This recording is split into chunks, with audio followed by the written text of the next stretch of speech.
প্রিয় শিক্ষার্থীরা, আজকে আমি এসেছি তোমাদের কাছে ইউনিট 5 লেসন 3 নিয়ে। গত ক্লাসে আমরা লেসন 1 এর পার্ট 1 করেছিলাম, সেখানে প্যাসেজটা আমরা পড়েছিলাম। ওখানে বাকি ছিল দুটো কবিতা। তো কবিতা থেকে সাধারণত শুধু এক রকমের প্রশ্ন আসে, সেটা হচ্ছে থিম। কখনো কখনো সামারিও আসতে পারে, কিন্তু ব্যাপারটা অনেকটা একই রকম। কিন্তু প্যাসেজগুলো থেকে অনেক ধরনের প্রশ্ন আসে, তাই আমরা এই ইউনিটের প্যাসেজগুলো আগে কমপ্লিট করব, তারপরে কবিতাটা করব। তো লেসন 3-তে যেটা আছে সেটা হচ্ছে ক্রাফটস অ্যাট আওয়ার টাইম। আমরা ক্রাফটস অ্যাট আওয়ার টাইমটা আজকে একটু পড়ে নেব, বুঝে নেব। তাহলে দেখে নিই যে আজকে ক্লাসে আমরা কি কি করব। আজকের লেসনে আমরা কি কি জিনিস কভার করব। প্রথমে আমরা প্যাসেজটা পড়ে নেব, তারপরে সেই প্যাসেজে যে ওয়ার্ডগুলো থাকবে সেখানকার কিছু ওয়ার্ডের মিনিং জেনে নেব। তারপরে কোশ্চেন প্যাটার্ন অ্যানালিসিস থাকবে, যেটা আর মাধ্যমে আমরা এই লেসন থেকে কি ধরনের প্রশ্ন আসতে পারে সেটা একটু দেখে নেব। তারপরে থাকবে হোমওয়ার্ক। এসো তাহলে পড়া শুরু করি। তোমরা দেখতে পাচ্ছ আমরা প্রথম দুটো প্যারা আজকে সিলেক্ট করেছি। এই প্যাসেজ থেকে প্রথম দুটো প্যারা আমরা আজকে পড়ব। একটু ছোট ছোট অংশে ভাগ করে নেব। প্রথম লাইনটা হচ্ছে, আগে বলে নিই যে আমাদের লেসনের নাম হচ্ছে কি, ক্রাফটস ইন আওয়ার টাইম, মানে আমাদের সময়ের কারুশিল্প অথবা আমাদের সময়ের হস্তশিল্প। A craft work is an applied form of art, a social and cultural product reflecting the inclusive nature of folk imagination. ছোট ছোট করে অংশটা দেখি, এর মানে কি। ক্রাফট ওয়ার্ক বা হস্তশিল্প হলো শিল্পের একটি ব্যবহারিক রূপ। অ্যাপ্লাইড ফর্ম হচ্ছে ব্যবহারিক রূপ। এছাড়াও আরো কি বলা আছে, এটি একটি সোশ্যাল, সামাজিক এবং সাংস্কৃতিক পণ্য। পণ্য না বলে আমরা এটাকে সৃষ্টিও বলতে পারি। হস্তশিল্প মানে এটা তো একটা শিল্প, যেহেতু এটা শিল্প তাই আমরা সৃষ্টি বলবো। এটা একটা সামাজিক এবং সাংস্কৃতিক সৃষ্টি। কি করে এই সৃষ্টিটা, এখানে রিফ্লেক্ট বলে একটা ভার্ব আছে, ভার্বটার সাথে আইএনজি যোগ করা হয়েছে। তার মানে হচ্ছে এই প্রোডাক্টটা সম্পর্কে এই ওয়ার্ডটা দিয়ে আমরা একটা তথ্য পাবো। আমরা প্রায় এরকম প্রেজেন্ট পার্টিসিপল ব্যবহার করে নাউন সম্পর্কে তথ্য জানার জন্য ব্যবহার করতে পারি। এটা এক ধরনের অ্যাডজেক্টিভের মতো কাজ করে। তাহলে দেখা যাক এই প্রোডাক্টটা কি করে। প্রোডাক্টটা রিফ্লেক্ট করে, কি রিফ্লেক্ট করে, the inclusive nature of folk imagination, লোককল্পনার বা মানুষের কল্পনার সামগ্রিক প্রকৃতিটা প্রতিফলিত করে। তার মানে ক্রাফট ওয়ার্কের মধ্যে দিয়ে মানুষের কল্পনার প্রকাশ ঘটে এবং মানুষের কল্পনার একটা সামগ্রিক প্রকৃতি ফুটে ওঠে এই ক্রাফট ওয়ার্কের মধ্যে দিয়ে। এবং ক্রাফট ওয়ার্কটা হচ্ছে ব্যবহারিক শিল্পরূপ। এছাড়াও জানলাম আমরা ক্রাফট ওয়ার্কটা হচ্ছে সামাজিক এবং সাংস্কৃতিক পণ্য বা সৃষ্টি। দ্বিতীয় লাইনটা দেখি। দ্বিতীয় লাইনে আছে, a craft work which usually doesn't bear the signature of its maker retains a personal touch.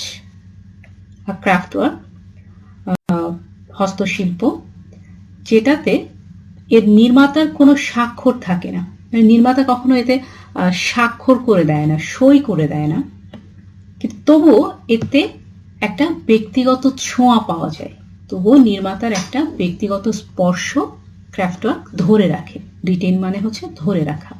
তার মানে সই না থাকলেও, নির্মাতার কোনো স্বাক্ষর না থাকলেও তার একটা ব্যক্তিগত স্পর্শ ক্রাফট ওয়ার্কে থেকে যায়। পরের line, when we look at a 30-year-old Nokshi Katha, we wonder at its motives and designs that point to the artistic ingenuity and the presence of the maker in it. আচ্ছা, আমরা যখন একটা 30 বছরের পুরনো নকশি কাঁথার দিকে তাকাই তখন আমরা বিস্মিত হই। we wonder, কি দেখে বিস্মিত হই? এটা কারুকার্য এবং নকশা দেখে বিস্মিত হই। সেই নকশা আবার কি পয়েন্ট করে, মানে কি নির্দেশ করে নকশাগুলো?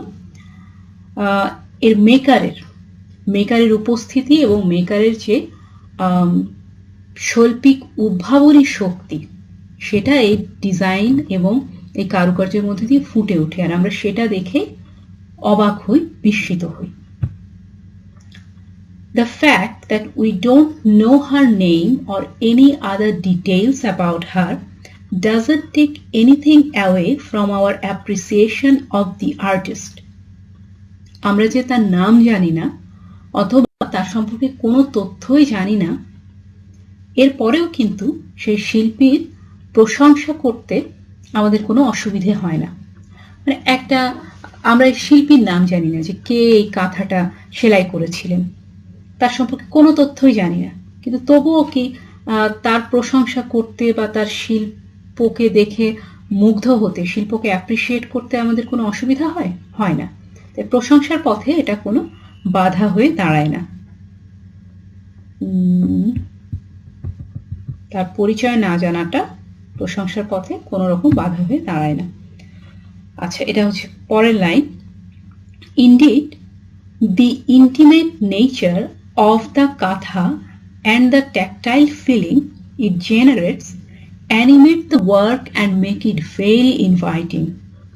আচ্ছা, কাঁথার মধ্য দিয়ে যে অন্তরঙ্গ কাঁথার যে অন্তরঙ্গ প্রকৃতিটা আছে এবং এর ভেতর দিয়ে যে স্পর্শগত অনুভূতিটা জেগে ওঠে, সেই অনুভূতিটার মধ্য দিয়ে কাজটা জীবন্ত হয়ে ওঠে।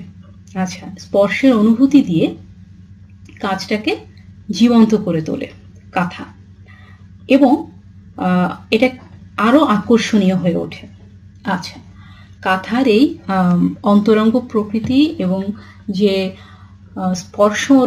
স্পর্শের অনুভূতিটা জাগিয়ে তোলে কাঁথা, তার মধ্যে দিয়ে সে কাজটাকে আরো জীবন্ত করে তোলে এবং আরো আকর্ষণীয় করে তোলে।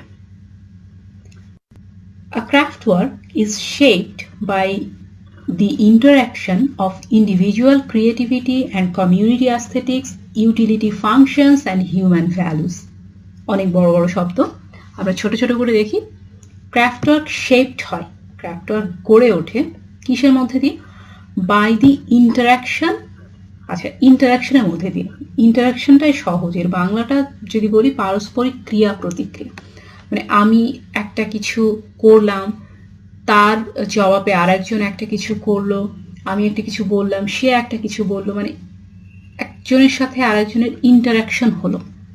মানে অ্যাকশন, শুধু অ্যাকশন না, ইন্টারাকশন, মানে অনেকের অ্যাকশন একসাথে, একজনের অ্যাকশনের জবাবে আর একজনের অ্যাকশন হচ্ছে, এভাবে ইন্টারাকশন শব্দটা তৈরি হলো। আচ্ছা, ক্রাফট ওয়ার্ক এরকম একটা ইন্টারাকশনের মধ্যে দিয়ে গড়ে ওঠে, তাহলে তার মানে নিশ্চয়ই অনেকগুলো জিনিসের সাথে জড়িত। দেখি কি কি জড়িত, কিসের ইন্টারাকশনের মধ্যে দিয়ে হচ্ছে। ইন্ডিভিজুয়াল ক্রিয়েটিভিটি হচ্ছে প্রথম উপাদান, তার মানে ব্যক্তিগত সৃজনশীলতা। কার সৃজনশীলতা? নিশ্চয়ই আর্টিস্টের বা মেকারের, যে এটা বানাচ্ছে ক্রাফট ওয়ার্ক। তারপরের উপাদানটা কি? Community aesthetics. আচ্ছা, individual creativity, community aesthetics. Community aesthetics হচ্ছে কি? সাম্প্রদায়িক সৌন্দর্যবোধ, মানে সেই সম্প্রদায়ের যে সৌন্দর্যবোধটা আছে সেটা। ইউটিলিটি ফাংশনস, মানে ব্যবহারিক যে উপযোগিতা বা যে কার্যকারিতা। অ্যান্ড হিউম্যান ভ্যালুস, মানবিক মূল্যবোধ। আচ্ছা, চারটা জিনিসের নাম দেওয়া আছে। এই চারটা জিনিসের ইন্টারাকশনের মধ্যে দিয়ে একটা ক্রাফট ওয়ার্ক গড়ে ওঠে। ইন্ডিভিজুয়াল ক্রিয়েটিভিটি মানে সেই নির্মাতার নিজের কিছু সৃজনশীলতা ছিল, সেটা ক্রাফট ওয়ার্কে ছাপ ফেলেছে, তার সৃজনশীলতা দিয়েই তো তিনি সেটা তৈরি করেছেন। কমিউনিটি অ্যাস্থেটিক্স, উনি যে কমিউনিটির পার্ট, যে সম্প্রদায়ের উনি অংশ, সেই সম্প্রদায়ের কিন্তু একটা নিজস্ব সৌন্দর্য বোধ আছে, সেই সৌন্দর্যবোধের প্রতিফলন পড়ে ক্রাফট ওয়ার্কের মধ্যে। আবার ইউটিলিটি ফাংশনস, যে ক্রাফট ওয়ার্কটা উনি বানাচ্ছেন সেটার একটা তো উপযোগিতা থাকতে হবে, সেটার একটা ব্যবহারিক কার্যকারিতা থাকতে হবে। যদি উনি একটা ঝুড়ি বানান, তাহলে সেই ঝুড়িটা একটা কার্যকারিতা আছে, যে এটা নিয়ে আমি বাড়িতে নিয়ে গিয়ে রাখলে তার ভিতরে কিছু জিনিস রাখতে পারবো, এটা হচ্ছে ওটার utility function. And human values, মানবিক মূল্যবোধও সেটার মধ্যে দিয়ে প্রকাশ পায়। সেটার গায়ে যদি কোনো নকশা করা থাকে ঝুড়ির মধ্যে, তাহলে সেই এলাকার মানুষের যে মানবিক মূল্যবোধগুলো, সেগুলো ওর মধ্যে দিয়ে ফুটে উঠতে পারে। আচ্ছা, পরবর্তী লাইনটা আমরা দেখি।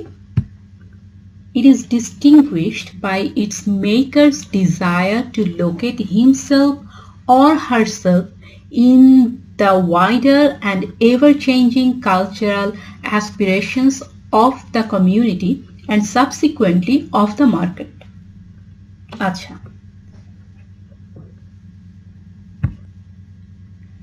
আচ্ছা, it is distinguished, এটা বিশিষ্ট হয়ে ওঠে বা একটু আলাদা হয়ে ওঠে কিভাবে? by its maker's desire to locate himself or herself in the wider and ever-changing cultural aspirations of the community. আচ্ছা, wider ব্যাপক এবং নিত্য পরিবর্তনশীল যে সাংস্কৃতিক আকাঙ্ক্ষা আছে সম্প্রদায়ের, সেই সাংস্কৃতিক আকাঙ্ক্ষার মাঝে নিজেকে খুঁজে পাওয়ার যে ইচ্ছে, নির্মাতার নিজেকে খুঁজে পাওয়ার সেই ইচ্ছের মধ্য দিয়ে হস্তশিল্প বা ওই শিল্পকর্মটা একটা বিশেষ পরিচয় পায়। এবং শুধু সম্প্রদায়ের মাঝেই না, বাজারেও সে তার নিজের একটা অবস্থান বা নিজের একটা পরিচয় সে রেখে যেতে চায়। কে রেখে যেতে চায়? নির্মাতা, তাই তো? সে নিজেকে খুঁজে পেতে চায়, লোকেট হিমসেলফ অর হারসেলফ, সে নিজেকে লোকেট করতে চায় ওই ব্যাপক নিত্য পরিবর্তনশীল সম্প্রদায় এবং বাজারের সাংস্কৃতিক আকাঙ্ক্ষার মাঝে সে নিজেকে, নিজের অবস্থানকে তুলে ধরতে চায়। আচ্ছা, এর পরবর্তী লাইনটা দেখি। But even when the market is an important factor, community aesthetics remains the factor determining the form and content of the craftwork. বাজার যদিও একটা গুরুত্বপূর্ণ ভূমিকা পালন করে, তারপরেও সাম্প্রদায়িক সৌন্দর্য বোধটাই কিন্তু ক্রাফটওয়ার্কের বা হস্তশিল্পের আকৃতি এবং বিষয়বস্তু নির্ধারণে সবচেয়ে গুরুত্বপূর্ণ ভূমিকা পালন করে। আচ্ছা, তার মানে বাজারেরও একটা ভূমিকা আছে, কিন্তু সাম্প্রদায়িক মূল্যবোধটা খুব বড় একটা ভূমিকা পালন করে। আচ্ছা, the exquisite terracotta dolls from Dinajpur dating back to early 1940s that form a part of the Bangladesh National Museum's collection were mostly bought from village fairs by some patron. আচ্ছা, পোড়ামাটির যে পুতুলগুলো দিনাজপুরে পাওয়া গিয়েছিল, এবং কখন পাওয়া গিয়েছিল? 1940-এর প্রথম দিকে, 1940-এর দশকের প্রথম দিকে দিনাজপুরে পাওয়া যাওয়া পোড়ামাটির পুতুলগুলো বাংলাদেশ জাতীয় জাদুঘরের সংগ্রহশালার একটা বড় অংশ জুড়ে আছে, এবং সেগুলোর বেশিরভাগই কেনা হয়েছিল কোনো একটা গ্রাম্য মেলা থেকে, এবং কিনেছিলেন কে? একজন পৃষ্ঠপোষক। আচ্ছা, তারপরে কি আছে? They were no doubt meant to be consumer items, but the dolls reflect community aesthetics in such a manner that the market has not been able to impose its own preferences on them. এগুলো নিঃসন্দেহে ভোক্তা পণ্য ছিল, ভোক্তার জন্য বানানো পণ্য ছিল, কিন্তু তারপরও ডলগুলো কি রিফ্লেক্ট করেছিল? ডলগুলো সম্প্রদায়ের যে সৌন্দর্য বোধ সেটা প্রতিফলিত করেছিল, এবং এমনভাবে প্রতিফলিত করেছিল যে মার্কেট বা বাজার নিজের কোনো পছন্দ সেই পুতুলগুলোর শিল্প পরিচয়ের উপরে কোনো প্রভাব ফেলতে পারেনি। তার মানে বাজার তার নিজের পছন্দ ওই পুতুলগুলোর উপরে আরোপ করতে পারেনি। আচ্ছা, তার মানে বাজারের চাহিদার দ্বারা বা বাজারের পছন্দ অপছন্দ দিয়ে পুতুলের সৌন্দর্যটা নির্ধারিত হয়নি। তাহলে কিসের দ্বারা হয়েছিল? অবশ্যই কমিউনিটি অ্যাস্থেটিক্স বা সাম্প্রদায়িক সৌন্দর্যবোধ। আচ্ছা, এর মধ্য দিয়ে আমাদের পড়াটা কিন্তু শেষ হলো। এখন আমরা শব্দ ধরে ধরে শিখব, কয়েকটা শব্দ শিখে ফেলি খুব দ্রুত। Let's learn some new words. প্রথম শব্দ ক্রাফট ওয়ার্ক অলরেডি জেনে গেছি, হস্তশিল্প, এটা একটা নাউন, এটার সিনোনিম হতে পারে ম্যানুয়াল আর্ট, হ্যান্ডিক্রাফট, অ্যান্টোনিম হতে পারে মেকানিক্যাল প্রোডাক্ট। অ্যাপ্লাইড, এটা একটা অ্যাডজেক্টিভ, মানে হচ্ছে ব্যবহারিক, আর একটা মানে হতে পারে প্রযুক্ত। সিনোনিমস কি কি? Having a practical purpose, used in a practical way. এ দুটো আসলে এক ধরনের মিনিং বা এক্সপ্লেনেশন বলা যায়। এর সিনোনিমাস দুটো কয়েকটা ওয়ার্ড হচ্ছে কি প্র্যাকটিক্যাল, অ্যাকশনেবল, অ্যাপ্লিকেবল। অ্যান্টোনিমস কি? Theoretical, impractical, inapplicable, impracticable. Okay, এরপর কি আছে? সোশ্যাল, এটা একটা অ্যাডজেক্টিভ, মানে হচ্ছে দলবদ্ধ। আমরা সাধারণত সবচেয়ে বেশি বলে থাকি সামাজিক। হ্যাঁ, সামাজিকও এটার একটা মানে। সিনোনিম হচ্ছে boon, sociable, clubbable, clubby, companionable. Antonym হচ্ছে anti social, insociable, introverted, aloof. Reflect, এটা একটা ভার্ব, মানে হচ্ছে প্রতিফলিত করা। সিনোনিমস হচ্ছে রিভিল, রিপ্রোডিউস। অ্যান্টোনিমস এর মধ্যে আছে হাইড, কনসিল। রিটেইন, এটা একটা ভার্ব, মানে হচ্ছে ধরে রাখা। সিনোনিমস এর মধ্যে আছে keep, continue to have, hold. Antonyms এর মধ্যে আছে রিলিঙ্কুইশ, লিভ, অ্যাবান্ডন, অ্যাবডিকেট।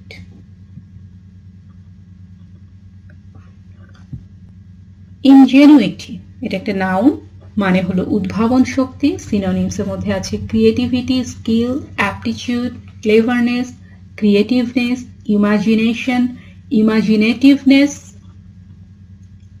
অ্যান্টোনিমস এর মধ্যে আছে আনপ্রোডাক্টিভনেস, আনপ্রোডাক্টিভিটি।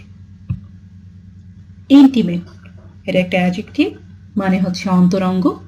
সিনোনিমস এর মধ্যে আছে closely acquainted, familiar, crony, bosom. Antonyms এর মধ্যে আছে distant, far, remote, uncordial, cold. Intimate ভার্বও হতে পারে, ভার্ব হলে এটার মানে হতে পারে অবগত করা। সিনোনিমস এর মধ্যে আছে ইনসিনুয়েট, ইন্ডিকেট, ইনফার, অ্যালুড। ট্যাকটাইল, অ্যাডজেক্টিভ, এর মানে হচ্ছে স্পর্শ দ্বারা বোধগম্য। সিনোনিমস এর মধ্যে আছে perceptible to the sense of touch, feelable, মানে স্পর্শ দিয়ে বুঝতে পারি, এই জন্য এটাকে বলছে perceptible to the sense of touch. Generate, এটা একটা ভার্ব, মানে হচ্ছে সৃষ্টি করা। সিনোনিমস এর মধ্যে আছে ক্রিয়েট, প্রডিউস, ব্রিড, বিগেট। অ্যান্টোনিমস এর মধ্যে আছে destroy, steal, quench. Interaction, এটা একটা নাউন, মানে হলো পারস্পরিক ক্রিয়া প্রতিক্রিয়া। সিনোনিমস এর মধ্যে আছে মিউচুয়াল অ্যাকশন, কমিউনিকেশন। অ্যান্টোনিমস এর মধ্যে আছে ইনডিফারেন্স। ইন্ডিভিজুয়াল, এটা একটা অ্যাডজেক্টিভ, এটা মানে হলো ব্যক্তিগত। সিনোনিমস এর মধ্যে আছে পার্সোনাল, প্রাইভেট, সোল। অ্যান্টোনিমস এর মধ্যে আছে common, universal, general, impersonal. Creativity, এটা একটা অ্যাডজেক্টিভ, মানে হলো সৃজনশীলতা। সিনোনিমস এর মধ্যে আছে ইনজেনুইটি, ইনভেন্টিভনেস, স্কিল। অ্যান্টোনিমস এর মধ্যে আছে নন ক্রিয়েটিভিটি, আনস্কিলফুলনেস, ইনঅ্যাপ্টনেস। এস্থেটিক্স, এটা একটা নাউন, সৌন্দর্যবোধ এটার মানে। সিনোনিমস এর মধ্যে আছে the state of having a sense of beauty, tastefulness, artistic taste, study of beauty. Study of beauty বললে এটার মানে হয়ে যাবে তখন নন্দন তত্ত্ব। আচ্ছা, এস্থেটিক, আগে কি ছিল? এস্থেটিক্স, ওর শেষে একটা এস ছিল, এবার কি বলছি আমরা? এস্থেটিক, মানে এসটা বাদ গেছে, যখন এসটা বাদ যায় তখন এটা অ্যাডজেক্টিভ হয়ে যায়, মানে কি দাঁড়ায়? সৌন্দর্যবোধ সংক্রান্ত, নান্দনিক। সিনোনিমস এর মধ্যে আছে অ্যাট্রাকটিভ, বিউটিয়াস, এস্থেটিক। অ্যান্টোনিমস এর মধ্যে আছে গ্রুটেস্ক, হিডিয়াস। ডিস্টিংগুইশ, ভার্ব হিসেবে আছে, মানে হচ্ছে প্রভেদ করা। সিনোনিমস এর মধ্যে আছে ডিফারেন্সিয়েট, ডিসক্রিমিনেট, সেপারেট। অ্যান্টোনিমস এর মধ্যে আছে কনফিউজ, মিস্টেক, কনফাউন্ড। অ্যাসপিরেশন, এটা একটা নাউন, মানে হলো আকাঙ্ক্ষা। সিনোনিমস এর মধ্যে আছে অ্যাম্বিশন, অ্যাম্বিশাসনেস। এক্সকুইসিট এটা একটা অ্যাডজেক্টিভ, মানে হচ্ছে সৌন্দর্যপূর্ণ। সিনোনিমস এর মধ্যে আছে অ্যাকিউট, ম্যাগনিফিসেন্ট, এলিগ্যান্ট। অ্যান্টোনিমস এর মধ্যে আছে ইনএলিগ্যান্ট, আনরিফাইন্ড, ক্রুড। ইম্পোজ এটা একটা ভার্ব, মানে হচ্ছে আরোপ করা বা চাপানো। সিনোনিমস এর মধ্যে আছে ইনফ্লিক্ট, ফোর্স, প্রেস। অ্যান্টোনিমস এর মধ্যে আছে রিমিট। কোয়েশ্চেন প্যাটার্ন অ্যানালিসিস কি ধরনের প্রশ্ন? এবারেরটা কি? Make a flow chart showing the special aspects of a craft work. Flow চার্টের ব্যাপারটা কি? ফ্লো চার্ট হচ্ছে একটা শর্ট নোটস এর মতো, ছোট ছোট করে নোট করা। তার ভেতরে ফুল সেন্টেন্স আমরা লিখি না, আমরা সেটাকে ছোট্ট ছোট্ট করে লিখি এবং খেয়াল রাখি যে প্রথম যে বক্সটা, সেই বক্সটায় কি ফর্মে কিভাবে লেখা আছে। এখানে দেখো টপিকটা কি আগে সেটা বুঝতে হবে। শোয়িং কথাটার পরে টপিক থাকে, যে একটা ফ্লোচার্ট বানাও, কি দেখিয়ে ফ্লোচার্ট বানাও, কি করতে হবে ফ্লোচার্টের মধ্যে। The special aspects of a craft work, craft ওয়ার্কের স্পেশাল অ্যাসপেক্ট গুলো কি কি, বিশেষ দিকগুলো কি কি। এটা কিন্তু একদম প্রথম প্যাসেজে, মানে প্যাসেজের প্রথম প্যারাতেই কিন্তু উত্তরগুলো আছে। ওখানে বলা আছে অ্যাপ্লাইড ফর্ম অফ আর্ট, সেটাই এখানে লিখেছে অ্যাপ্লাইড ফর্ম অফ আর্ট। তারপরে ওই লাইনের ভেতরেই কিন্তু আছে সোশ্যাল অ্যান্ড কালচারাল প্রোডাক্ট, ওটাকেই আমরা লিখে দিয়েছি। আচ্ছা, অ্যাপ্লাইড ফর্ম অফ আর্ট কথাটার মধ্যে দেখতে হবে এখানে কি আমরা জিরান্ড দিয়ে করছি, ইনফিনিটিভ দিয়ে করছি, অ্যাডজেক্টিভ এবং নাউন দিয়ে করছি, নাকি শুধু নাউন দিয়ে করছি। একটু খেয়াল করি, এখানে বলা আছে কি ব্যবহারিক রূপ। কিসের? শিল্পের। শিল্পের ব্যবহারিক রূপ, তার মানে রূপ, এই যে ফর্ম, এইটা হচ্ছে মূল কথা আমার নাউন। তার মানে নাউন আছে, সেই নাউনের আগে একটা অ্যাডজেক্টিভ আছে অ্যাপ্লাইড। এই ধরনের পাস্ট পার্টিসিপল দিয়ে কিন্তু আমরা অ্যাপ্লাই ভার্ব, সেই অ্যাপ্লাইড পাস্ট পার্টিসিপল ফর্ম হচ্ছে অ্যাপ্লাইড। এই পাস্ট পার্টিসিপলটাকে আমি ফর্মের আগে বসিয়ে দিলাম, আর এটা কিন্তু একটা অ্যাডজেক্টিভের কাজ করছে।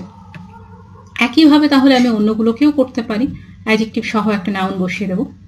তাহলে এখানে আমার সোশ্যাল হচ্ছে একটা অ্যাডজেক্টিভ, কালচারাল হচ্ছে একটা অ্যাডজেক্টিভ, এরা দুটোকে মিলে প্রোডাক্ট সম্পর্কে একটা ইনফরমেশন দিচ্ছে, প্রোডাক্টকে মডিফাই করছে।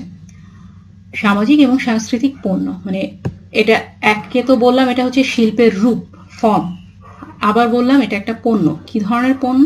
সোশ্যাল এবং কালচারাল পণ্য। এরপরে কি হচ্ছে? এটা একটা রিপ্রেজেন্টেশন। রিপ্রেজেন্টেশন কি? এটা একটা নাউন ফর্ম, টিআইওএন শেষে থাকলে সেটা একটা নাউন ফর্ম, রিপ্রেজেন্টেশন। আচ্ছা, কিসের রিপ্রেজেন্টেশন? Folk ইমাজিনেশনের representation. এগুলোও কিন্তু প্যাসেজের মধ্যে প্রথম লাইনের মধ্যেই এই ইনফরমেশনগুলো সব ছিল। এরপরে কি বলছে? ওয়ান্ডারফুল মোটিভস অ্যান্ড ডিজাইনস, এটাও আছে আমাদের ফ্লোচার্টের মধ্যে। তারপরে the interaction of individual creativity and community aesthetics. এক্ষেত্রে তোমরা বলতে পারো যে ইন্ডিভিজুয়াল ক্রিয়েটিভিটি এবং কমিউনিটি অ্যাস্থেটিক্স ছাড়াও আরও দুটো ছিল ওখানে, সে দুটো কোথায় গেল? সে দুটো আমরা লিখিনি, কারণ হচ্ছে চারটা লেখার কোনো দরকার নেই, ইন্টারাকশন একাধিক হলেই হচ্ছে। তো আমি ইন্ডিভিজুয়াল ক্রিয়েটিভিটি যেহেতু বলেছি, এর সাথে আমি কমিউনিটি অ্যাস্থেটিক্সটা যোগ করে দিলেই হচ্ছে। চারটা যদি তুমি লিখতে চাও তাহলে তোমার বক্স অনেক বড় করতে হবে, খাতায় অতখানি জায়গা তুমি নাও পেতে পারো, তাই আমরা দুটো দিয়েছি। আচ্ছা, 6 নাম্বার কি? এভার চেঞ্জিং কালচারাল অ্যাসপিরেশনস, প্রতিনিয়ত পরিবর্তনশীল সাংস্কৃতিক আকাঙ্ক্ষা, এটার কথাও আমরা ওখানে পেয়েছি। আচ্ছা, এবারে আমরা একটু টেবিল দেখি। টেবিলে কি বলছে? Complete the table below with the given information. Information কিছু দেয়া আছে, কিছু মিসিং থাকবে।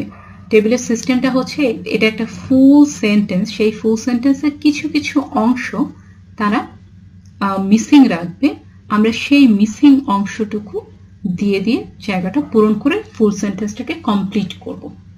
মানে এটা একটা পাজলের মতো, কিছু পাজলের কিছু অংশ মিসিং তারা নিজের কাছে রেখে দিয়েছে, পাজলগুলো জোড়া লাগালে এটা একটা ফুল সেন্টেন্স হয়ে যাবে। তো আমাদের এই অংশটুকু মিসিং। আচ্ছা, আমরা এগুলো পূরণ করার আগে উপরে পড়ে নেব কি লেখা আছে। লেখা আছে কি? হু অর হোয়াট। তার মানে সেন্টেন্সের শুরুতে তো থাকে সাবজেক্ট, তাহলে কে অথবা কি এরকম একটা জিনিস এখানে বসবে, এবং সেন্টেন্সের শুরুতে সাবজেক্ট থাকে, অবশ্যই এটা সাবজেক্ট। ইভেন্ট আর অ্যাক্টিভিটি, ইভেন্ট অ্যাক্টিভিটি কাজ বোঝাচ্ছে, সেন্টেন্সে কোন অংশে কাজ বোঝায়, ভার্ব দিয়ে কাজ বোঝায়। এখানে লেখা আছে ওয়্যার অথবা প্লেস, মানে কোন জায়গায় হচ্ছে কাজটা সেটা। এই জায়গাটা ফাঁকা আছে, তার মানে এখানে কিছুই করতে হবে না, মানে এই সেন্টেন্সে এটা ফাঁকা আছে। when মানে কখন, এটাও ফাঁকা আছে, এই ঘর নিয়ে আমার কিছু করতে হবে না। আচ্ছা, এখন আমরা দেখি যে এই অংশটুকুতে বলছে is an applied form of art, একটা শিল্পের একটা ব্যবহারিক রূপ। আচ্ছা, কি শিল্পের ব্যবহারিক রূপ কি, ইজের আগে তাহলে কি বসবে, কোন জিনিসটা শিল্পের ব্যবহারিক রূপ, সেটা নিয়েই আমরা এতক্ষণ কথা বলেছি। আ ক্রাফট ওয়ার্ক, তাহলে এটার উত্তর হবে আ ক্রাফট ওয়ার্ক। আচ্ছা, এর পরের সেন্টেন্সটাই দেখি। ক্রাফট ওয়ার্ক আছে মানে সাবজেক্টের যেটা ঘর, এই ঘরটা তো সাবজেক্টের, এই কলামটা সাবজেক্টের, এখানে সাবজেক্ট দেওয়া আছে, ভার্বও আছে, রিটেন্স আ পার্সোনাল টাচ, আবার ওয়্যারও দেওয়া আছে ইন ইট, তাহলে নাই কি ওয়েন, কোন সময়। আচ্ছা, কোন সময়ে ক্রাফট ওয়ার্ক ব্যক্তিগত স্পর্শকে ধরে রাখে। আমরা দেখি প্যাসেজে কি বলা আছে, তোমাদের সাথে অবশ্যই তোমরা বইটা মেলে তারপরে এই জিনিসটা সমাধান করতে বসবে, ভিডিওটা দেখতে বসবে। আমাদের বইয়ে আছে সিগনেচারের কথা, পার্সোনাল টাচের কথা কোথায়, দ্বিতীয় লাইনে আছে, craft work which usually doesn't bear the signature of its maker রিটেন্স the personal touch. আচ্ছা, পার্সোনাল টাচ ধরে রাখে, যেটি সাধারণত মেকারের সিগনেচার বিয়ার করে না। ও আচ্ছা, মেকারের সিগনেচার যখন থাকে না সেই সময়েও পার্সোনাল টাচ ধরে রাখে। আচ্ছা, তাহলে আমরা ওয়েনে দিয়ে দেব যে in absence of its maker, অথবা in absence of the signature of its maker, মানে মেকারের স্বাক্ষরের অনুপস্থিতিতে পার্সোনাল টাচ ধরে রাখে। আচ্ছা, পরেরটাই দেখি, পরেরটায় সাবজেক্টই মিসিং, তাহলে আমার সাবজেক্ট খুঁজে আনতে হবে। এখন ইভেন্ট ভার্বটা আগে দেখি, ভার্বটাতে বলছে ওয়ান্ডার, এরপরে এই অংশে কিছু করতে হবে না, ওয়েনটাও ফাঁকা রেখেছে তারা। আচ্ছা, ওয়ান্ডার কে করে আমরা আগে খুঁজে দেখি, ওয়ান্ডার শব্দটা প্যাসেজে কোথায় আছে। when we look at a 30-year-old Nakshi Kantha we wonder। আচ্ছা, we wonder, কে ওয়ান্ডার করে, আমরা, তাহলে আমরা যেহেতু ওয়ান্ডার করি তার মানে ওটাই হচ্ছে সাবজেক্ট।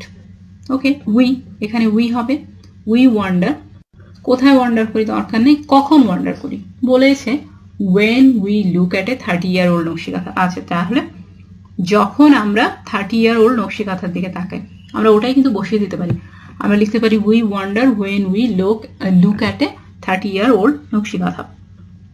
আচ্ছা, এরপরে কি বলছে, motifs and designs of a nakshi kantha, নকশিকাঁথার মোটিভ আর ডিজাইন, এই কথাটা কোথায় আছে, এই কথাটা আছে হচ্ছে ওই যে সেন্টেন্সটা এখন দেখলাম, when we look at a 30-year-old Nakshi Kantha, ওখানেই আছে মোটিভস অ্যান্ড ডিজাইনস এর কথা। Motives and designs that point to the artistic Ingenuity, এখানে ভার্ব নাই আর সাবজেক্ট বানানো হয়েছে মোটিভস আর ডিজাইনসকে, তাহলে নকশিকাঁথার মোটিভস আর ডিজাইন মানে কারুকার্য আর নকশা কিছু কি করে এখানে বলছে যে that point to the artistic ingenuity. ও আচ্ছা, তার মানে মোটিভস আর ডিজাইন কি করে, আর্টিস্টিক ইনজেনুইটিকে প্রকাশ করে। তাহলে আমরা এখানে যদি লিখে দিই যে point to the artistic Ingenuity and the presence of the maker, তাহলে আমাদের উত্তর হয়ে যাচ্ছে।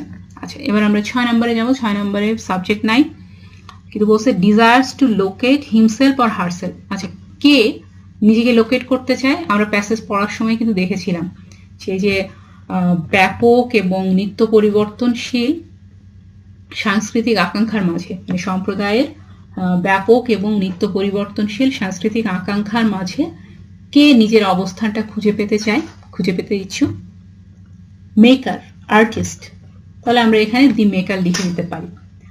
এরপর সেন্টেন্সে কি, the exquisite terracotta dolls form a part of the Bangladesh national museum's collection. এখানে 7 নম্বরে জায়গাটা ফাঁকা আছে, কোথায় ফাঁকা এটা, ওয়ার। আচ্ছা, কোথায় অংশটুকু ফাঁকা, কখনের অংশটুকু ফাঁকা, তাহলে আমরা খুঁজে বের করি যে কোথায় টেরাকোটা ডলসের কথা বলা আছে। দ্বিতীয় প্যারার মাঝামাঝি অংশে, the exquisite terracotta dolls from Dinajpur dating back to early 1940s। আচ্ছা, কোথায় প্রশ্নটা আমরা ওখানে পাচ্ছি ফ্রম দিনাজপুর, তাহলে আমরা এখানে ফ্রম দিনাজপুর কথাটা লিখতে পারি ওয়ারের জায়গায়। আর হোয়েনে আমরা এই যে 1940s এর ইনফরমেশনটা দিয়ে এটা পূরণ করতে পারি। এখানে শুধু দিনাজপুর কেউ লিখবে না কখনো, তোমাকে সেন্টেন্সগুলোর প্রিপোজিশন তোমরা অনেক সময় মিসিং রাখো, সেটা রাখলে কিন্তু সেন্টেন্সটা মেলে না। তাহলে আমাকে ফ্রম দিনাজপুর বলতে হবে। এই টেরাকোটা ডলগুলো কোথায় থেকে? দিনাজপুর থেকে। হঠাৎ করে তুমি যদি এমনি দিনাজপুর লেখো, পোড়ামাটির, তুমি লিখলে পোড়ামাটির পুতুল, বাংলাদেশ ন্যাশনাল মিউজিয়াম কালেকশনের অংশ জুড়ে আছে দিনাজপুর, তাহলে তো হলো না। দিনাজপুর থেকে আনা পোড়ামাটির পুতুল, তাই না? তাহলে তোমাকে ফ্রম কথাটা দিতে হবে। আর এখানে তুমি বলবে dating back to the 1940s এর যে ইনফরমেশন, ওটা দিয়ে তুমি পূরণ করবে। আচ্ছা, আমরা শেষ করিনি এই জায়গাটা এখনো, আমরা তাই এটা একটু দেখে নিই। সাম প্যাটার্ন, দুটো লাইন আছে আর সাম প্যাট্রন, এটা হচ্ছে সাবজেক্ট। প্যাট্রন কি করেছিল? প্যাট্রন কি করেছিল সেই জায়গাটা মিসিং রেখেছে। ফ্রম ভিলেজ ফেয়ার আছে, গ্রামের মেলা থেকে প্যাট্রন কিছু একটা করেছিল। কি করেছিল আমরা যদি প্যাসেজে পড়ি তাহলে আমরা দেখব সে কিনেছিল। এখন আমরা যদি এখানে, এগুলো সব প্রেজেন্ট টেন্সে আছে, এখানেও আমি প্রেজেন্ট টেন্সে দিলে সাম প্যাট্রন বাই বা বাইস দিতে পারি, কিন্তু ঘটনাটা ঘটেছিল কিন্তু অনেক আগে, এবং আমার প্যাসেজেও লিখেছে সেন্টেন্সটা আছে কি were mostly bought from village fairs, were bought, আমরা এটা past tense এবং প্যাসিভ ভয়েসে আছে ওটা, কিন্তু ওখানে প্যাসিভ ভয়েসে আছে কারণ বাই সাম প্যাট্রন দিয়েছে, আর এখানে অ্যাক্টিভ ভয়েসে দিয়েছে। সাম প্যাট্রন দিয়ে যেহেতু শুরু করেছে, অর্থাৎ এটাকে আমরা অ্যাক্টিভ ভয়েসে করব, কারণ এখানে সাম প্যাট্রন শুরুর দিকে চলে এসছে, এখন আর বাই দিয়ে নেই। তাহলে আমরা এই অংশটুকুতে সে কি করেছিল, ইট ওয়াজ বট বাই হিম, তাই তো? তাহলে হি bought it করে দিলে কিন্তু আমার হয়ে যাচ্ছে। So some patron bought from village fairs. ওকে, এবার কি হবে? bought, শুধু bought না দিয়ে আমরা এখানে bought terracotta dolls কথাটা দিয়ে দেবো। হ্যাঁ, some patron bought terracotta dolls from village fairs। 10 নম্বরের সাবজেক্ট ফাঁকা, has not been able to impose its own preferences on terracotta dolls। আচ্ছা, পোড়ামাটির পুতুলের উপরে নিজের পছন্দ অপছন্দ চাপিয়ে দিতে পারেনি। কে পারেনি? মার্কেট। তাহলে উত্তর হবে দা মার্কেট। এবারে একটা হোমওয়ার্ক দেখে নিই। হোমওয়ার্কটা কি? Make a flow chart showing the factors that influence craft work. Flow চার্টের বিষয়বস্তুটা কি? এমন কিছু ফ্যাক্টর লেখো যেটা ক্রাফট ওয়ার্কে ইনফ্লুয়েন্স করে। প্রথমটা করে দেওয়া আছে, সেটা হচ্ছে ইন্ডিভিজুয়াল ক্রিয়েটিভিটি, ব্যক্তিগত সৃজনশীলতা। আমরা খুব ভালো করে জানি, এর সাথে আরো কিছু শব্দ ওখানে ছিল, সেই শব্দগুলো আমরা একটা একটা করে এখানে বসাবো এবং আমরা দেখে নেব যে এখানে কিভাবে জিনিসটা করা আছে। ক্রিয়েটিভিটি একটা নাউন, আর ক্রিয়েটিভিটিকে মডিফাই করছে ইন্ডিভিজুয়াল। ইন্ডিভিজুয়াল একটা অ্যাডজেক্টিভ, তো আমরা ওভাবেই অ্যাডজেক্টিভ এবং নাউন সহ বসিয়ে কিন্তু বাকি 5টা ঘর কমপ্লিট করে দিতে পারি, এবং সেগুলো সবই হতে হবে এমন কিছু ফ্যাক্টর যেগুলো ক্রাফট ওয়ার্ককে ইনফ্লুয়েন্স করে। কেমন? তাহলে এই ছিল আমাদের আজকের ক্লাস। ক্রাফট ওয়ার্কের বাকি যে অংশটুকু আছে সেই অংশটুকু আমরা পরবর্তী ক্লাসে শেষ করব। তোমাদেরকে অনেক ধন্যবাদ। ক্লাসটা যদি শেষ পর্যন্ত দেখে থাকো তাহলে তোমাদের অনেক অনেক ধন্যবাদ। পরবর্তী ক্লাসে আবার দেখা হবে, ততক্ষণ তোমরা ভালো থেকো।